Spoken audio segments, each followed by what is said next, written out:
gobolada dhexe dalka Soomaaliya oo ah xudunta dalka ayaa waxaa magaalada Muqdisho looga dhawaaqay urur haween iyo horumarinta gobolada dhexe dalka Soomaaliya waxaana ururkani gudoomiye ka ah Saadiya Maxamed Cilmi munaasabadan loo kala harino ay ka soo qayb galeen odayaal dhaqameed dhalinyaro haween iyo ururada bulshada rayidka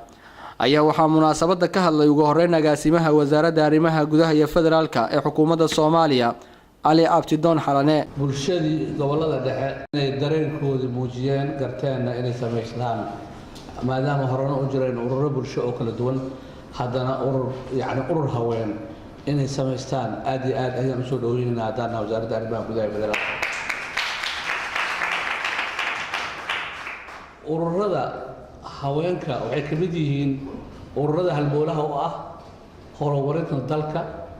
kana qayb qaataan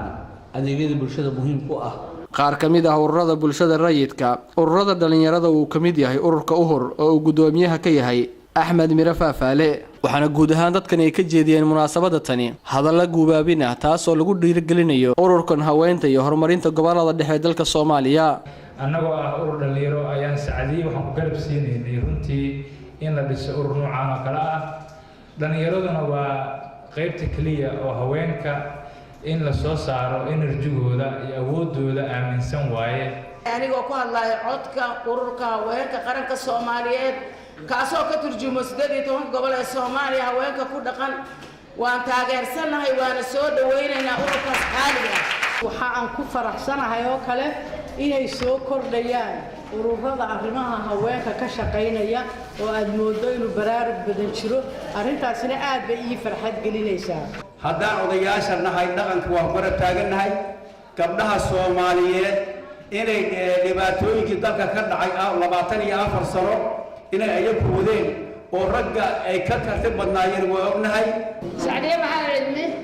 waa gabar yar oo isku day fiican waana garab taaganaa kuma garab taagni gobolada dhexe kaliya ah haweenka Soomaaliyeed raas Kamboni raas Casayr ugu dambeyn ayaa waxaa hadal dheer oo dhinacyo fara badan taabanaya soo jeedisay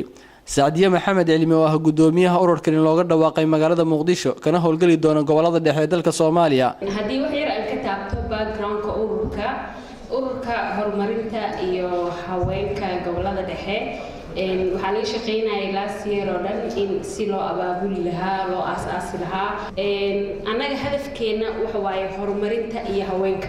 not haweenka inaan horumarinayno laakiin development-iga waxaa soo gelaya iskuulaadkii waxbarashadii waxaa soo gelaya caruurtii iyo inay child abuse-ka laga ilaaliyo waxaa soo gelaya waxbarashadii oo cilmo leh oo haween leh oo rag leh oo dhalinyaro leh waxaa soo gelaya isbitaal la'aan iyo daawo la'aanta ka jirta waxaa soo gelaya goboladii oo restriction kala jiro because horumarka security soo galayso waxaa soo gelaya security na politics soo galayso maama Xaliimo way u encourage gareysay in siyaasadda aan aad u galiyo oo dhahno yes women have a role in politics waan ku faraxsanahay encouragement-iga noocaas waa waxaan geyn karaa meel sare Cabdirasaaq Mira Doore on Cable TV Muqdisho.